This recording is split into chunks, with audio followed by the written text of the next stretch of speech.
Okay, thank you everybody for coming out and listening to The Real Short Box. Today we're going to be talking about shocking deaths in comics. So shocking. And then some not so shocking, but just kind of more, I would say, low key And cool. yeah, cool. Cool death. Yeah, so let's get started with that. Who would like to go first with what they have on the agenda today? I could start off. Go for it. My first of my two would be the death of Sue Dibney in the Identity Crisis series. Great series. Great series. That series got me. I always have these times where I'm into comics. Well, okay, I'm always into comics, but I'm collecting the new stuff or I'm not collecting the new stuff.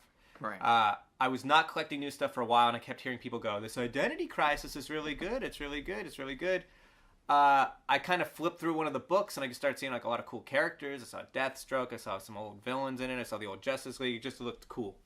So I started reading it, and spoilers if you haven't read Identity Crisis, because they're coming.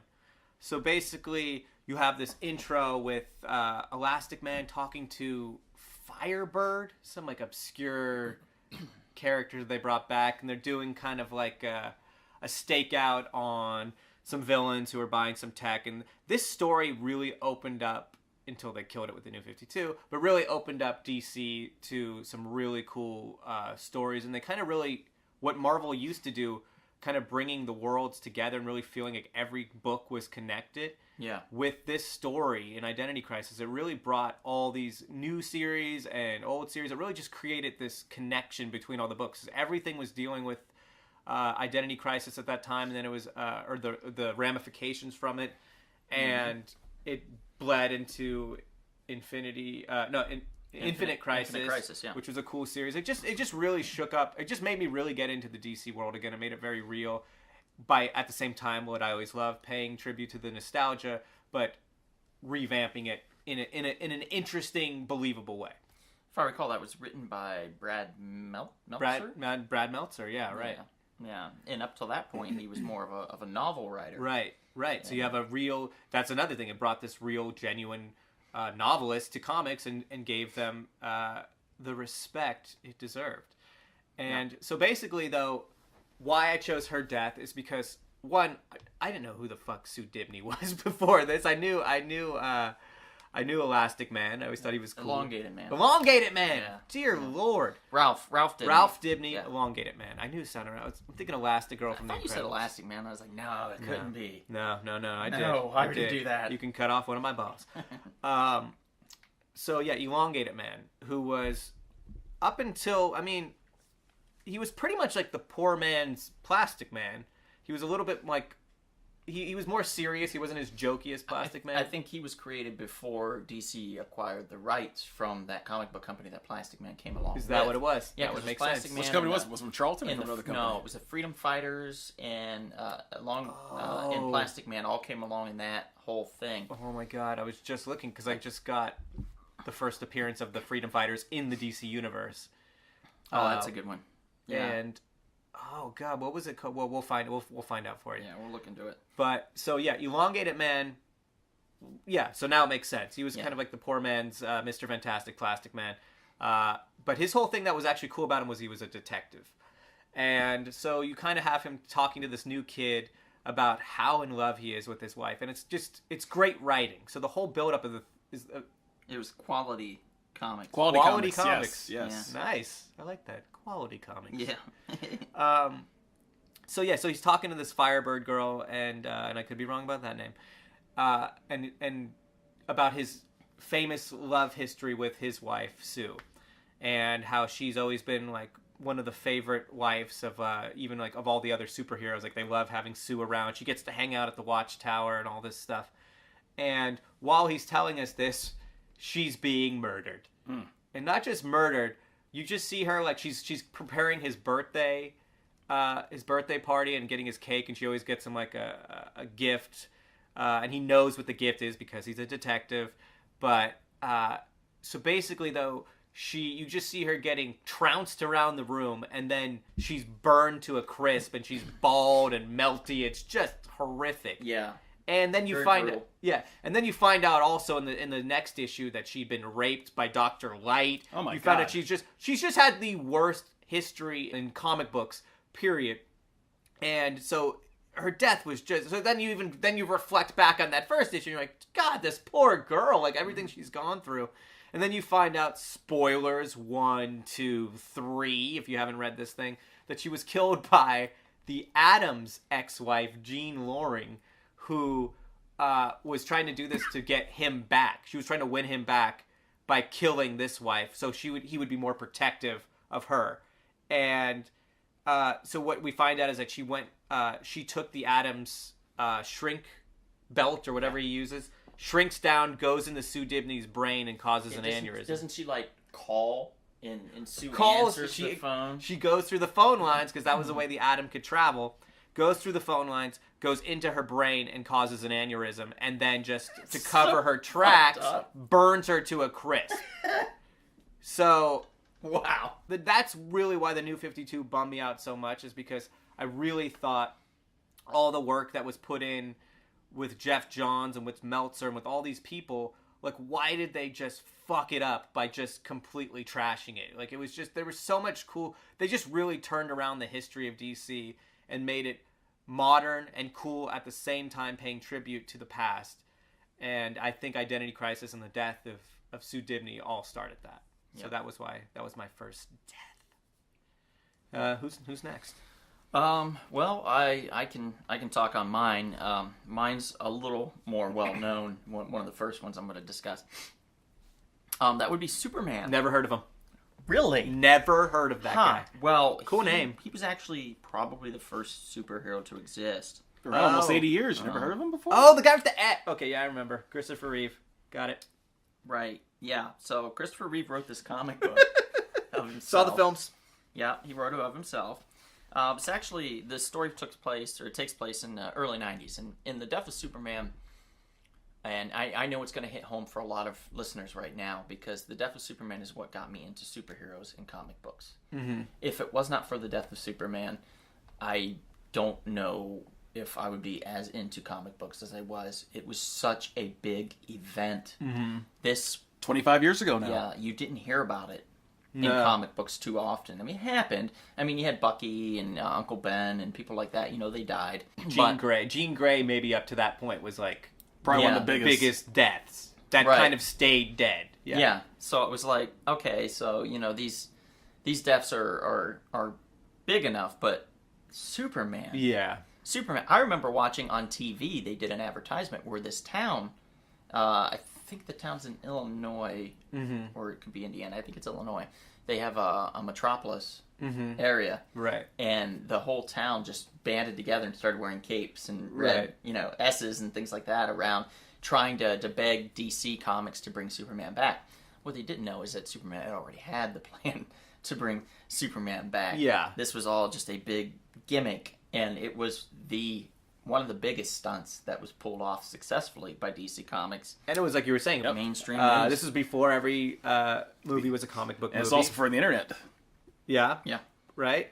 The famous polybagged black Issues, yeah. black issue. That was one of the first of the polybagged ones too, because it was like Yep. you Had get a wristband in there that you could wear in solidarity That's for the death. Yep. You also created some new characters came out of that series. The Eradicator, Cyborg Superman. Well, the Well, rebirth. the Eradicator Rebirth. had already existed. I'm sorry, Eradicator Eradicator already was existed. But they revamped him and Yeah, made him revamped him. cool. Yeah. Superboy, Connor Kent. Connor. Yeah, Connor Kent was created out of that. Steel. John Henry. John Henry. Shaquille O'Neal. Shaquille O'Neal was Shaquille O'Neal was created out of this comic book series. And even just like then revamping a lot of the books. The Justice League was all the B or C level team members. That's right. I mean, you had Fire and Ice. Everybody knows Fire and Ice. Yeah. Right. You had Guy Gardner. Bloodwind, Right. which turns out was actually Martian Manhunter, John kind of in Jones. disguise. Yeah, Right. just strange. You had Blue Beetle, which I don't know. He's one of my He's a favorites bit. He's of all a little time. bit of a fan, Donald. and Booster Gold, of course. You had to have the blue and gold together. And then a character by the name of Maxima. Maxima, I actually was looking back through and rereading the Death of Superman because I haven't read it since the 90s. Mm-hmm. She's from another planet similar to Krypton. Right. So she's pretty close to being on par with Superman, but not quite. So this book kind of starts out, this whole storyline, with Doomsday being launched into the ground, basically. Oh, and we're introduced to Doomsday in this, right? Yeah. And he starts punching his way up out of the earth. He comes out of the ground. He's standing in a field. It's all pretty and stuff. And there's a little yellow bird that lands in his hand. And, it's chirping. And then he just smashes the bird, kills it, and then laughs. That is a way you introduce a villain, by the way. A perfect way. Yeah. Killing a cute little creature. Yeah, and then a couple panels in later, you have him choking a deer to death. Smashing trees for no reason. It's basically him attacking innocent little animals. Yeah. He's just trying to figure out where he lies in things, and what he can do. He's just basically a weapon of mass destruction. Mm-hmm. And it's very interesting because he does eventually get into the outer realm of the city, and he punches a semi in the face, pretty much destroys it, almost kills the guy that's driving it. And that's when the Justice League gets involved. They go in to investigate, and they get into Blue Beetle's bug. And they go to fly out and check it out. Not his Volkswagen bug, his flying bug. The bug is what they called it, eloquently enough. But Doomsday hears it, sees it, and then picks up a log and throws it up at the bug, shattering it, and pulverizing it, and all the people in it falling out onto the ground. And then that's when they spring into action. All of the Justice League start fighting Doomsday. Doomsday does some of the worst damage I've ever seen to the Justice League. It's pretty much 14 issues of people getting smashed by Doomsday. Smashed in the face, yeah. He smashes Guy Gardner into the ground face first several times. Is about ready to kill him when Fire steps in, saves his life. Grabs a hold of knocks Bloodwind through a big, I don't know if it's an oil barrack thing or whatever it is, or it doesn't look nuclear, but it's it's a LexCorp thing. So it's a great build-up leading up to the confrontation. Right. And then Ted Kord, of course, goes to check on Bloodwind, gets caught by the throat by Doomsday. He gets smashed in the face more than Guy Gardner. The guy doesn't have any shields. Yeah. He gets smashed in the face at least 3 or 4 times, flung into the air, lands, and pretty much almost breaks his back if he doesn't break his back. And we're looking at it right now. It's brutal violence. You're thinking kids were reading this stuff. We were reading this stuff. We were kids reading this stuff. It's brutal. You're oh shit. You're thinking can Superman take this guy? This guy's got no compunction about he's got no problem just beating people severely. Yeah, he basically sidelines everybody but Maxima and Ice. And Ice is, let's face it, she's not the strongest of the league. No. She knows she's outgunned. But she also knows she can't fly. Maxima can. Ted Kord's in critical condition. He's going to die. And this is my favorite part when Maxima is then our comrade shall perish as a warrior fallen in battle. There is no greater honor one can attain. And Ice is are you fucking crazy? Yeah. Please help us? He's dying. Yeah. And you're supposed to be a hero. So Maximus okay, well, I'm going to leave and take him to the hospital. I hope you guys survive without me. And pretty much almost nobody does. In respect of they just get thrown through houses. Ice gets tossed into a house through a window. Booster's shields fail because Doomsday learns. That's his thing. Doomsday learns from each fight. So he had fought Booster earlier, so he knew he had to be quick before Booster could raise his shield. Grabs him by the neck, beats the crap out of him, runs him through a tree.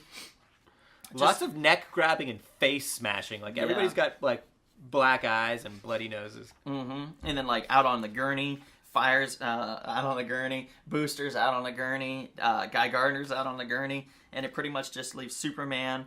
Bloodwind just disappears. He's just I gotta go heal, guys. Yeah, he's I wish to be alone, and then Superman's Bloodwind's teleported rather than seek treatment? Nobody knew that Bloodwind was that damaged. I mean, he was helping out. He was lifting up pieces of, burnt wood and stuff in this home that had been obliterated, saving children. Time to take a nap. But, yeah, he just decides to take a vacation.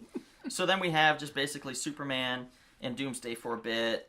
until Maxima reappears. She tries to help out, but then she gets upset with Superman, as one would, apparently, in the middle of a fight with a crazed supervillain.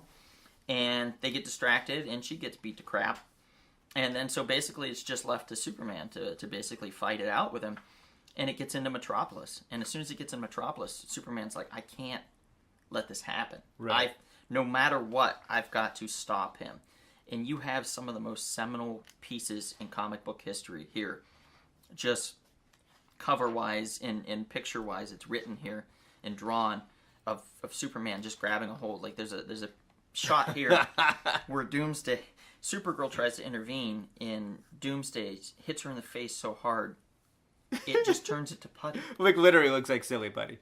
But that was because that Supergirl of the time was a clone, right? Yeah, or an alien clone, something like something that. like that, Some yeah. type of weird thing that they She did. was a Silly Putty Supergirl clone.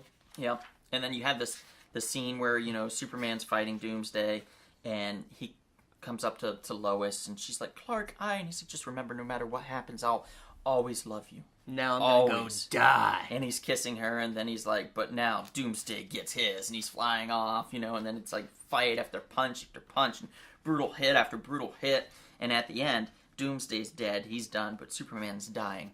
Don't they do the simultaneous death punch to each other, right? Yeah, Isn't it yeah, pretty much. It's like a dual death punch. Oh, and there's Bloodwind, just kind of reappeared. Yeah, just boom, punch each other in the face until they're done.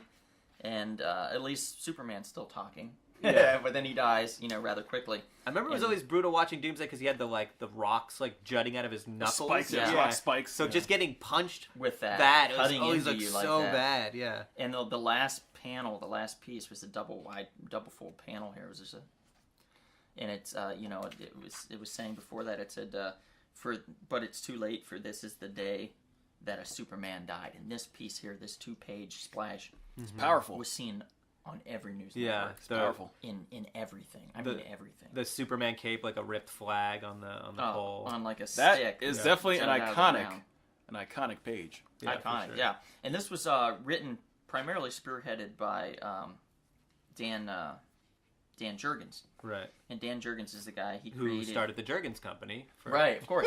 He created the Booster Gold. Right. He's the mastermind behind that idea. Booster Gold was a really cool character in that, we were just talking about this earlier. He was a disgraced athlete that stole some shit from Helped his dad, from a who was like museum. a shitty gambler or something like that. Yeah, and his dad ended up getting him screwed over. He lost his career, and then he ended up getting a job as a night watchman, and then talked a security robot into helping him steal shit so he could go into the past and try to be a fake hero. Which we were saying, it was like Back to the Future 2 with the Almanac book to kind of yeah, which is really awesome. It's really kind of a cool... I think it's a great origin. Yeah, great origin for a hero. But the thing that maybe, I don't know if a lot of people know about this or not, but Dan Jurgens, when he came up with this idea, he's like, sales are flagging. We've got 4 Superman comic books out. We've Right. got, what was it? The Adventures of Superman. Man of Steel. Man of Superman, the Man of Steel. Action Comics. Action Comics, And and then Superman. just Superman. So they had 4 books. Plus they had Supergirl, and then they had, I think, some type of quarterly book or something at the time. I could be wrong about that. But he wanted to involve all the characters of the DC Universe, basically. Right. He's like, I want to do all of these. And the editors at the time were like, no, but you can do other characters that you're writing currently. So thankfully, it just so happened that Jurgens was writing the Justice League. Oh, that's good. So that's why he was able to pull in those characters, but only those characters that were currently in the Justice League that he was Right. currently writing. Which He we were couldn't- just saying was like the C team. Right, he couldn't pull in Batman. Did you see Wonder Woman in here helping? That's right. Batman? That's right. None That's of them. totally right. I didn't think about that. Aquaman, none of them sons of bitches were here. But to be fair, it makes it feel very immediate. Like this guy Doomsday comes up and just goes on a I'll have tear. time Yeah. to call the other guys Yeah, over. there's So no- fast. yeah, so fast. So fast that this is just happening. Which is brilliant. So it ended up working really well for him and really well for DC Comics. In fact, so well, the next thing they did was they broke Batman and then they made Green Lantern go insane. That's right. That was the and that's beginnings of the big. And now every year, in Marvel, DC, all of them, something Wolverine dies. Big characters are getting killed all the time. Mm-hmm. Yep, and this kind of springboarded and started all that. And that will lead to my first death character is Alexandra DeWitt, who was the first girlfriend of Kyle Rayner. Now, this happened back in Green Lantern Volume 3, number 54, and the title of the story was called Forced Entry. Oh my god, that's so bad. That's terrible. That's terrible. Yes, written by Ron Mars, who was pretty much the Green Lantern writer of the 90s for the most part. And in my opinion, a hell of a writer. Yeah. Before Jeff Johns, he was probably one of the best writers of the character. I know a lot of people aren't a huge fan of Ron Mars. A lot of Hal Jordan fans, because of what he did to Hal, made him go insane basically and kill all the Green Lantern Corps. Right. But I thought it was a hell of a story, and It was good. Yeah, that was a well written. All the Parallax stuff was super well written. It made Green Lantern relevant for me. Totally. Yep. No longer was this gray-haired side, guy, called Hal Jordan. The old dude. No longer was he like just old and dumb. Right. To me, he was like a total badass, an insane nut job that was on a killing spree. Right. And the whole Corps was desperate to stop him, and the only thing that could was the same thing that created him, was a Hail Mary pass. Right. From the Guardians or from another Lantern with a ring. And I never, find somebody. I never had a problem with Kyle Rayner either. I thought he was cool. I thought he was a cool character. Individual. Great character. He never seemed like he was ripping off anybody. He was just his own guy. And I got into him because I was reading the Justice League at the time, the JLA at the time, who was it? Grant Morrison's run, and Kyle Rayner was the Green Lantern in that. Indeed. Yeah. So, but thank you for giving credit to Ron Mars, and also the artist was Daryl Banks of this particular issue. And basically what happens is his girlfriend at the time, Alexandra and Kyle, they're coming back home from dinner, as couples do. They're hanging out in the kitchen and whatnot, talking. And then a TV program comes on, or actually a TV news report comes on and explains that there's trouble going on in L.A. So Kyle decides to go and help out, handle the situation. And Alexandra tells him, hey, when you come back, I have a surprise for you. So it's like, okay. Sweet. Nice. Getting a blowjob. He's getting something. Blowies for everybody. Wait, what? So he takes off to do his superhero thing, take care of some business. And unfortunately, after he leaves, Major Force pays a visit to his apartment. Major Force. And now, before you go on, Major Force is a piece of shit. Great villain. He was a Captain Atom villain. Created in the Captain Atom comics. In the Captain Atom, in number 12. If you read that, I got it because it's from DC, by the way. From DC, Captain Atom. Donald grabbed the book, and I was like, oh, I want to get Major Force. That'd be a great one. It was like $2. It was a super cool book to get. Yeah. I opened it up. Thank God I didn't show my daughter, because she was like, what did you get today? I was like, oh, it's the first appearance of this villain, Major Force. It's cool. Major Force is a rapist. Yeah, you don't want him knocking on your door. So when you said Forced Entry was the name of it, I was like, oh, fuck. Yeah. He was a rapist and like a horrible soldier and a horrible person, and pretty much because of that, the government experimented on him and created him into this being Major Force who could rival Captain Atom. Yeah, proceed. I'm sorry, but I just had to. No, that's fine. I'm glad you give us some context to what a son of a bitch this guy is. Yeah. I mean, basically, he knocks on the door. Alex doesn't think much of it. She opens the door, and right away, she's being brutalized by this man. And he basically asks, "Hey, where is Kyle? Where's Green Lantern at?" And she doesn't tell him, and unfortunately, he decides to just kill her. And how do we discover that? Well, for poor Kyle, when he comes home, for his surprise, he sees a note saying, "Hey, surprise for you in the fridge." Oh my God! Love A, as in his girl. Opens the fridge and to see the body just crushed and just contorted and stuffed in a refrigerator in the most brutal manner. It's like something you would see like in a horror film. And this is before the term "nuke the fridge" came about. Yeah, but really, Major Force is of a nuclear power. Kind of, and he stuffed her in a fridge. Yeah. So this is the original nuke the fridge, so to speak. Oh my God. And this even developed into a more serious manner of a feminist movement. Yes. Mm-hmm. I think Gail Simone has something to do with that. Great writer Gail Simone wrote Women in the Refrigerators or something like that. Suicide Squad, she wrote some of that. Birds of Prey. Yeah. Great. I love Gail Simone. She's a great writer.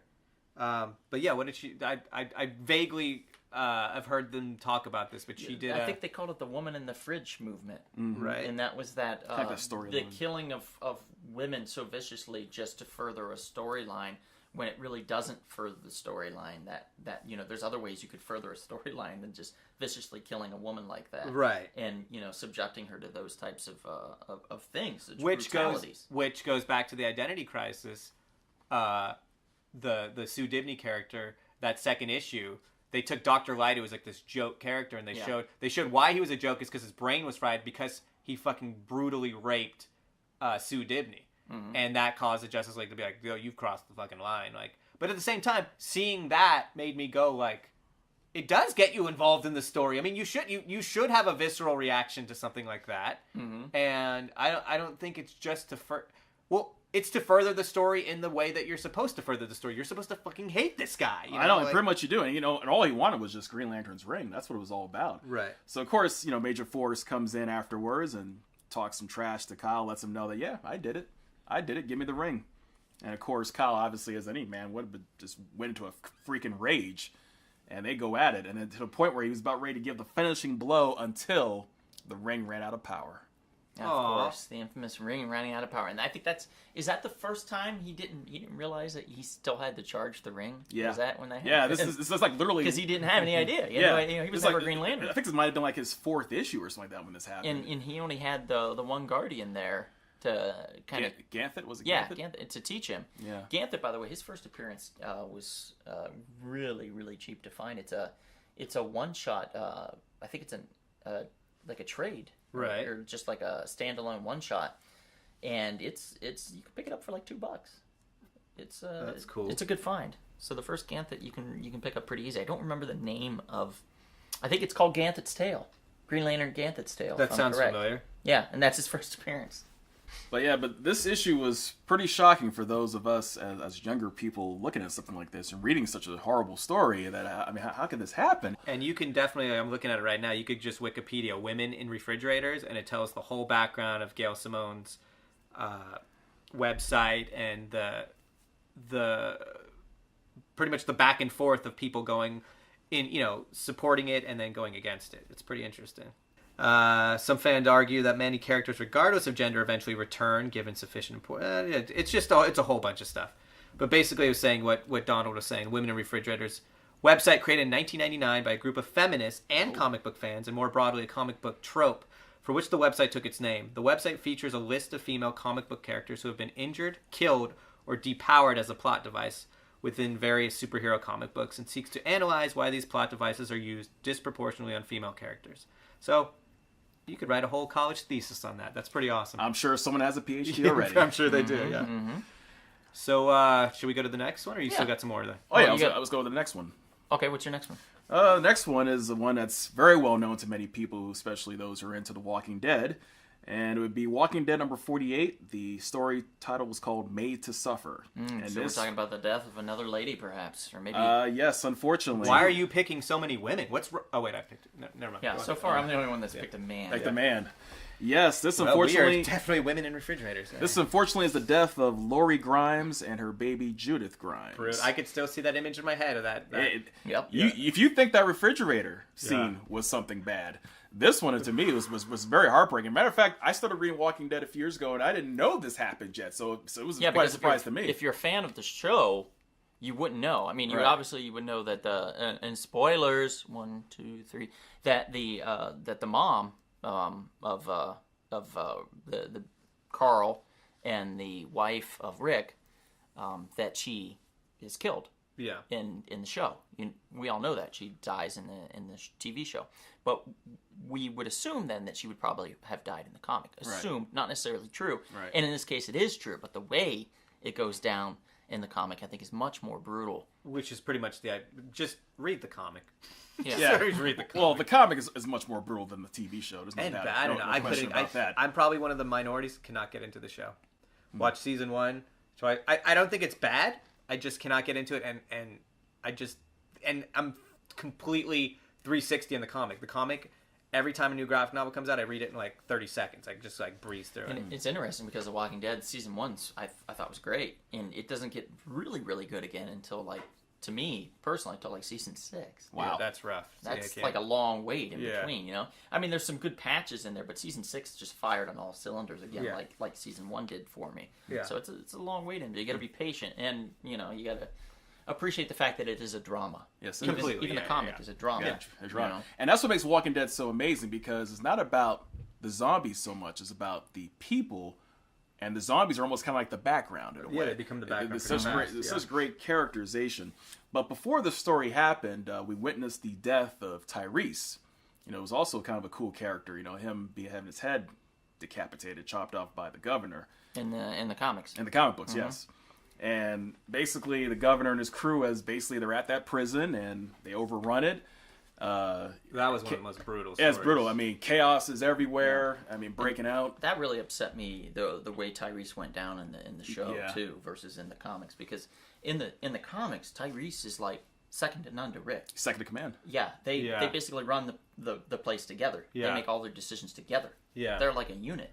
And when he died, it was so There's a vacuum. it was so huge in the comic when he died. But yeah, in the you can't show, get attached to fucking nobody gave a anybody. shit. I mean, I'm sure people gave a shit in the show. Right. But having read the comic before that, It's different. I was Yeah. like, no. But what happens is, you know, everyone's overrunning the prison, and it's just a sad thing. You know, Rick, you know, is trying to get his family to safety, and everything's chaotic, and Lori and their newborn baby Judith is trying to run to safety, and unfortunately, another iconic panel, I must say, from the last 10 years is poor Lori running for her life with that baby, and then being boom shot from behind, like sprayed though. sprayed It's just behind, like, whew. and just seeing her life Not force only just, hitting her, but the baby. with the baby she's holding, Yeah. and you Oh, know, like, and shot you know, her. there's just no. I mean, Right. the way it's just like that's why I say sprayed. It's because you just see so many bullets. You're like nobody's shot her surviving. through the heart, Yes. I believe, and the baby through the head. Yeah. If Oh, I God. recall. Very brutal Yeah, way to it's go. fucking brutal. I mean, when I Just to saw see. this, I thought, "Am I really seeing this?" I literally had to look at it again. I said, Yeah. "Oh my And- god!" And that's why in the TV series, when Rick has his nervous breakdown, so to speak, and he starts, hearing, his wife calling on the phone and shit, it's nowhere near as like sentimental and traumatizing as it was in the comic. And by the way, because he saw, his by the wife way- shot through the heart, and his baby girl shot through the head. it shows you the great talent that Charlie Adler has. Oh yeah, I mean, he's very good at Oh, drawing God, yeah. the emotions, drawing the terror. yeah. I mean, he's just Drawing so good. for a Long time. too. What, 140 Something issues. issues now, or something like that, around there? Yeah. Like a lot. Adler reminds me of was it Steve Dillon who just passed? Yeah. Steve Dillon. Mm-hmm. They're both the way they can. I don't know. There's something that's really just cool, and like the way they can make comic book human emotion. Yes. Like so Yes. well done. Yeah. I mean, maybe that's why the trade paperbacks sell very well. I'm sure the TV shows help bring more people to the comics. My no God. doubt. Yeah. I can't And- imagine waiting because I only read that in trade paperback form. I cannot imagine waiting for issue after it because like I said, I breeze through them. That's what I do. Yeah. There's I no do way I issue could after do issue after issue. And it's literally the first comic I read. Right. When I get it. Right. In when I get it from my pull list, I come home.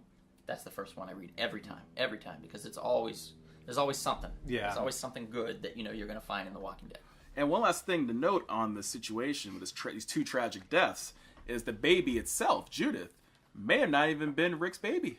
It could have been his buddy Definitely Shane's. arguable. That's yeah. true. It's arguable that it could have been his old buddy Very Shane's arguable. baby. Yep, absolutely. And it just adds to the tragedy. Your best friend is dead. Or makes it okay. Yeah. Okay. Whoa! What? Wait, I- what? wait, No. I'm just kidding. But I was yeah, just trying to see if everybody's sleeping. Yeah, but of course.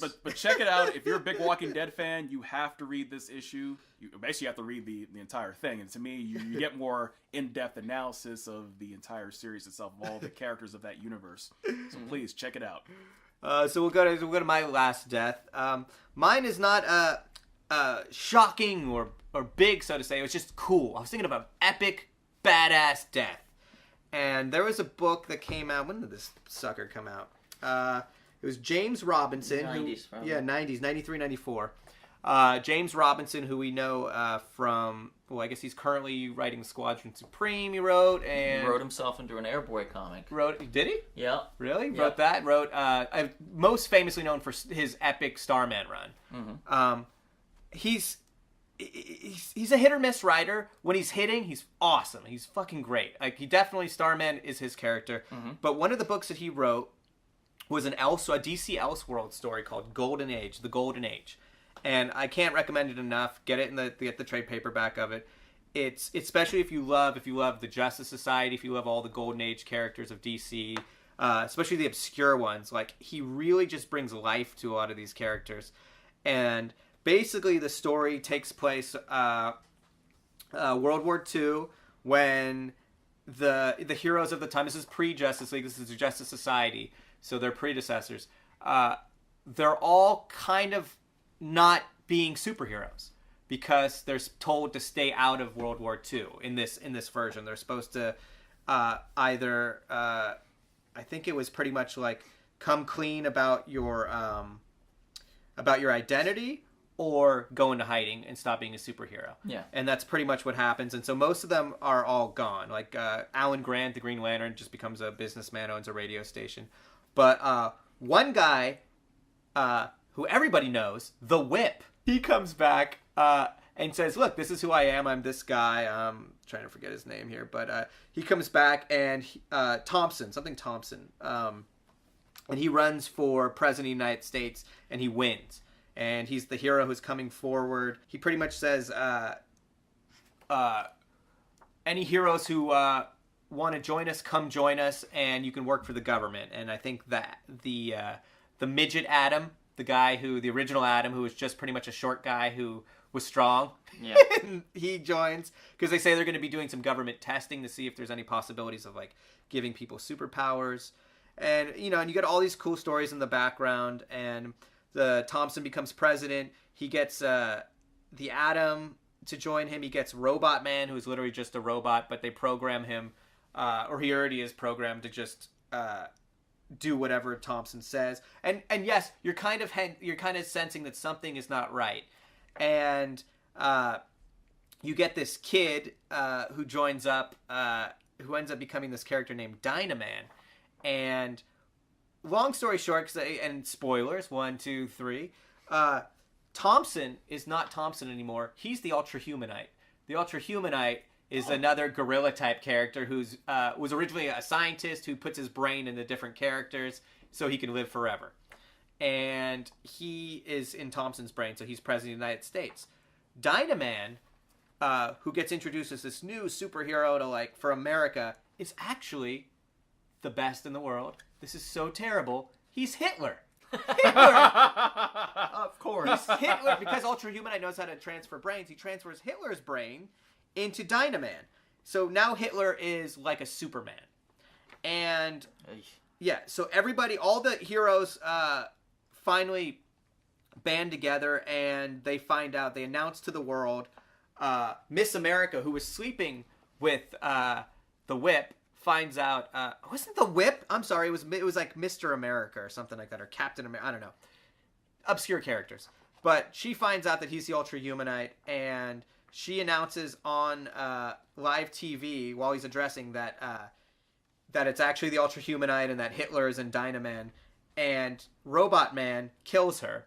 And then this epic battle of old World War II heroes. It's pretty much everybody against Superman Hitler, Dynaman. Yeah. And he pretty much flat out comes out on TV. He's like, yep, I'm Hitler. Fuck all y'all. What are you going to do now? They're all fighting him, and he's just beating the shit out of them. Hawkman comes after him. He rips Hawkman's wings off and throws him to the ground. You see a Dr. Midnight with his goggles ripped off, walking around blindly on the battlefield. Johnny Thunder has his T-Bolt try and stop it, and his T-Bolt's like, I can't kill, and goes away. So his Thunderbolt goes away.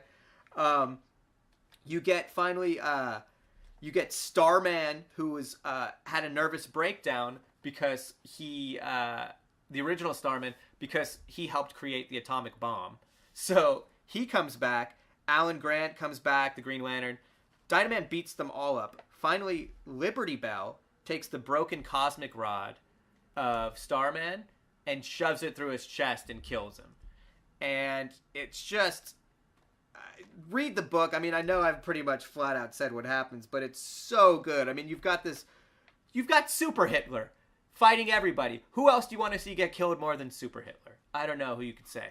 But, and, yeah, it's just it's a great story, and it's an Elseworld story, so, you know, you don't gotta get attached to anybody because it's all in an Elseworld, guys. Right, and that's another thing that's sorely missing, I think, now is Elseworld titles. Yeah, for sure. We don't have that anymore, and it's it's DC's answer to What If.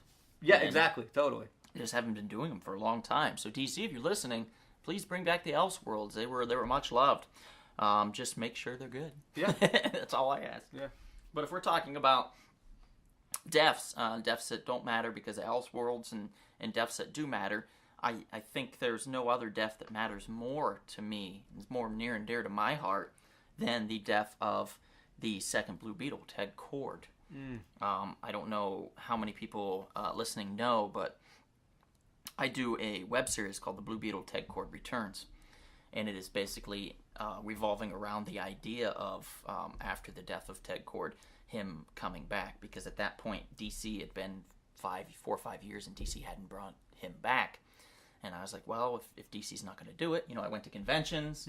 I even spoke to Jeff Johns and to Robinson about bringing Ted Kord back, and they're like, it's not going to happen. He died, And Robinson's like, well, he did die a champion's death, so you have that. And I'm like, no, I don't, because he's dead now. Yeah, he's dead.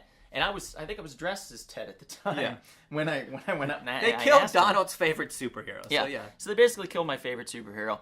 And it very much upset me. How it went down was in 2005, they did a one-shot. It was an 80-page special. I think it was $1. It was called Countdown to Infinite Crisis. And it showed Batman holding somebody on the cover. Later find out that somebody is the Blue Beetle because Ted Kord gets killed. But how it goes down is that Blue Beetle actually is the only person, and a lot of people don't know this, but he's second to none when it comes to detective abilities and his brain power to Batman, to Bruce Wayne, and to Ralph Dibny. So he's up there with the upper crust of superhero brain power and genius when it comes to DC Comics. So he goes out on his own he feels there's some type of conspiracy or something's going on. And he tries to get a hold of some of the big guns, and Batman kind of brushes him off. And Wonder Woman believes him, but she just doesn't have time to help. So, and this is also in the afterburn of what I was talking about before, of all the identity crisis stuff. So the Justice League, everybody's like, nobody's trusting anybody, and there's a lot of just dark shit going on behind the scenes. Exactly. So Ted finds out that the organization known as Checkmate has been revived, and it not only has been revived, but by none other than Maxwell Lord. Right. Now, Maxwell Lord in the 80s was the founder of the Justice League. Then basically he was the guy that was... He was like their publicity guy. Yeah, right? Yeah, he was the used car salesman of the Justice League. He was always a little shady, and there wasn't always a lot of trust, but they still always, at the end of the day, knew he was a good enough guy to make sure that they were taken care of. Right. Well, Ted finds out that that's not the case. Right. Maxwell Lord actually has some mind control power going on. That's and right. he's able to control people's minds. That's a lot of how he's able to do the things like he an evil does. Professor X. Right, and that's how he takes control of Checkmate, the organization, leads that, and then uses Brother Eye to try to control humans, because what he thinks is that metahumans such as himself, including superheroes, should be kept under control and surveillance. Under check. Right, under Checkmate. So he thinks that not only should humans be in check, but that he should be in lead of that to make sure that all super metahumans and superheroes are kept under surveillance, so they don't do any evil. So basically, he wants to be the evil guy that looks over all the other people to make sure they're not doing evil, which makes little sense to me. But when you're mad like Lord, that happens. So basically, none of Ted's friends can help him. Nobody's available. He's on his own. He breaks into the Checkmate organization, into this giant castle, and he gets caught eventually. He does some really cool, badass detective things. He fights. This is It's a great issue. Like, this it's a is great issue. probably and I'm not. I don't think I'm going out on a limb by saying it. This is the single-handedly the best Ted Kord Blue Beetle issue you will ever read in your life. Yeah. Currently, Yeah. like even now, there's Are you- nothing. Are you tearing up, brother? Are you all right? A little bit. Yeah, I'm sorry. Let me get my my kerchief goodness. out here. Oh my goodness. Yeah, it's a little sad moment for me. But what happens is that Lord gives Blue Beetle an ultimatum. He says, "Join my organization or die." And Ted Kord gives a line. It's now, to me, it's an infamous line. He says, "Rotten hell, Max," and Maxwell Lord pulls the gun trigger and shoots him in the head and blows out his brains, Wow. killing Ted Kord, my favorite hero of all time, Yeah. in a book in 2005. So a lot of that then was that, since that was the countdown to Infinite Crisis, it began then the plot for Infinite Crisis. So Right. it's spearheaded a whole big new introduction to Which- a worldwide crossover with Which DC turns Universe. Superboy into Superboy Prime into a badass. Yep, one of Yeah. your favorite villains. One of my favorite villains. Yeah. Especially when he gets to the Sinestro Corps War, which is another different, what I was thinking about. another great storyline. Yeah. But we'll get to that another time. Yep, yep. And it revives in this series, also revives the idea of the Scarab, which then brings about the introduction of Jaime Reyes, which I know a lot of a younger crowd is really into. And I say younger crowd because I'm an old school comic book fan, and when you kill off a character and replace him with another one, Right. sometimes it's hard Yeah. as that fan. Like for me, with Hal Jordan, for example, it wasn't a problem because I didn't know Hal. Right. But Kyle was great. Right. So I can see how people that didn't know Ted would like who the hell Jaime. is this? Yeah. Yeah, and people that did know Ted would be like, well, what's this Joker doing? Mm-hmm. So I got the opposite end of what I was feeling back in the 90s when I was reading the Green Lanterns. So Right. it's interesting to feel that way and to see both aspects of that. And, But yeah. Ted Kord is now back in comic books. I would say Here, here. no big part due to me, perhaps. I don't know. It's just possible. I mean, Maybe your web series has something to do with it it. could have been the web series. I don't know. maybe, Yeah, it's maybe. possible. And all the interviews I did and everything. The holding Jeff Johns at gunpoint. That was. Maybe. Yeah, that was a big one. Yeah. Yeah. Thanks for bailing me out, by the way. No worries. No I worries. appreciate that. I'll get you that money. Yeah. But I think that that'll about do it for us, guys. We've had some good deaths, some valid deaths, some unjust deaths, and some very just gruesome, fantastical murders that took place. Yes. In yes. the DC world, rape Yeah. and Really explores a very dark Brain section of the surgery. human condition. Yeah. yes. So thank you for listening. We appreciate it. We appreciate you, and And also, please, most important, always support your local comic book shop. absolutely. This has been the real Short Box Talks. I'm Donald. I'm Jarrett. I'm Kevin. And we'll see you at the comic shop.